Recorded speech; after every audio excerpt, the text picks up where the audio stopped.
Dear students, आइए English vowel sounds में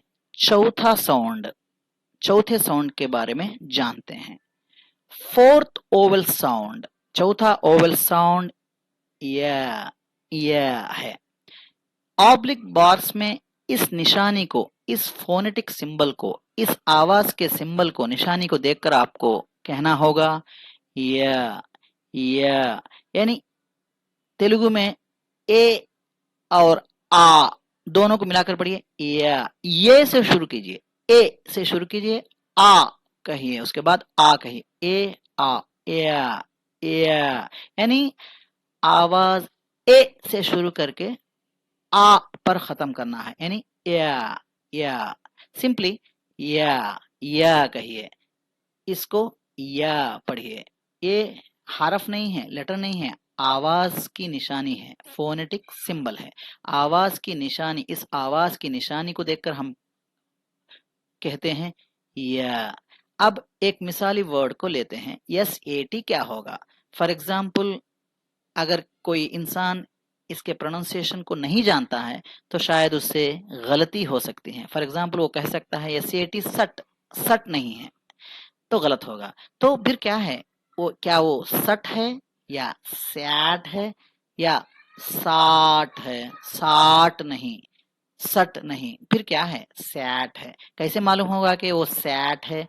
किसी उस्ताद से, टीचर से पूछने पर अगर वो जानता है, वो टीचर, इस प्रोनाउंसिएशन को, तो वो कहेगा सैट, तो हम जानते हैं। अगर टीचर अवेलेबल नहीं है, हमारे पास टीचर नहीं है, हम हर हमेशा टीचर हमारे पास मौजूद नहीं रहता, अवेलेबल नहीं रहते हैं, तो इसलिए हमें डिक्शनरी को कंसल्ट करना पड़ेगा। लाइफ टाइम के लिए हमें डिक्शनरी को कंसल्ट करना होगा, लाइफ लाइफ लाइफ तमाम।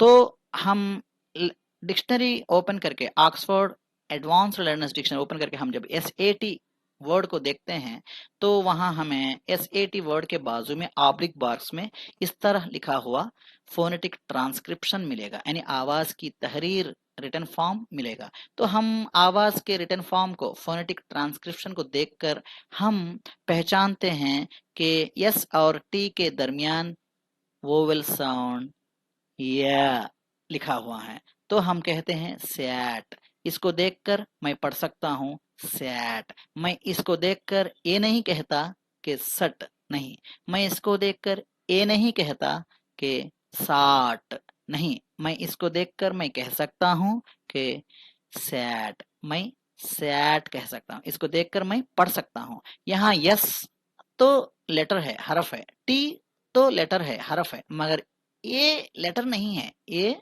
हरफ नहीं है, फिर क्या है? वो तो सिंबल है, फोनेटिक सिंबल, आवाज की अलामत, निशानी। क्या है वो? या। तो ये क्या है? या। तो यस और टी के दरमियान, यस के साथ या को जोड़ने पर स्या होगा, स्या और टी, सैट। तो सैट। इस तरह हम जब भी इस सिंबल को देखते हैं तो या कहना होगा। तो आप पढ़िए सैट। तो SAT क्या होगा? सैट।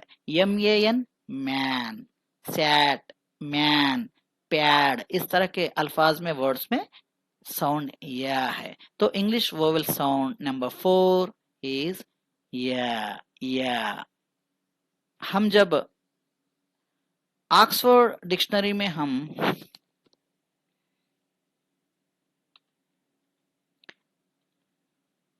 APPLICATION को टाइप करके एंटर बटन प्रेस करते हैं तो हमें वहां फोनेटिक ट्रांसक्रिप्शन मिलेगा। यहाँ देखिए, यही निशानी, फोनेटिक सिंबल लिखा हुआ है, यानी ए। अब ये क्या है?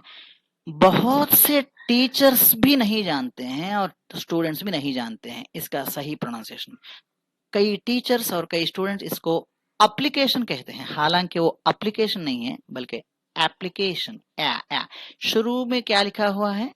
या सिंबल, वोवेल साउंड का फोनेटिक सिंबल, आवाज की निशानी या लिखा हुआ है। अब पढ़िए एप्लीकेशन, एप्लीकेशन नहीं है, एप्लीकेशन। तो एप्लीकेशन कैसे पता चला?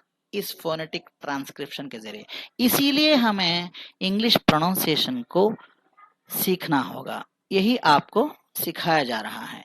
तो जहां भी ए अलामत नजर आए आपको कहना होगा या। तो इस तरह कई अगलात से, गलतियों से बच सकते हैं। देखिए एप्लीकेशन, कई हजारों लोग कहते हैं एप्लीकेशन एप्लीकेशन, लेकिन वो एप्लीकेशन नहीं है, एप्लीकेशन एप्लीकेशन। इस तरह हजारों इंग्लिश वर्ड्स को हम गलत अदा कर रहे हैं, ऑलरेडी गलत अदा कर रहे हैं। इसको दुरुस्त करने के लिए हमें प्रोनाउंसिएशन के इल्म को हासिल करना होगा और उसके बाद Oxford advanced Oxford learners dictionaries .com के जरिए हर वर्ड के रियल प्रोनाउंसिएशन को, ओरिजिनल प्रोनाउंसिएशन को ऑब्लिक बॉक्स में फोनेटिक ट्रांसक्रिप्शन को पढ़ते हुए हर वर्ड के रियल प्रोनाउंसिएशन, ओरिजिनल प्रोनाउंसिएशन को जानना होगा। ये है जर्नी। उम्मीद है कि आप समझ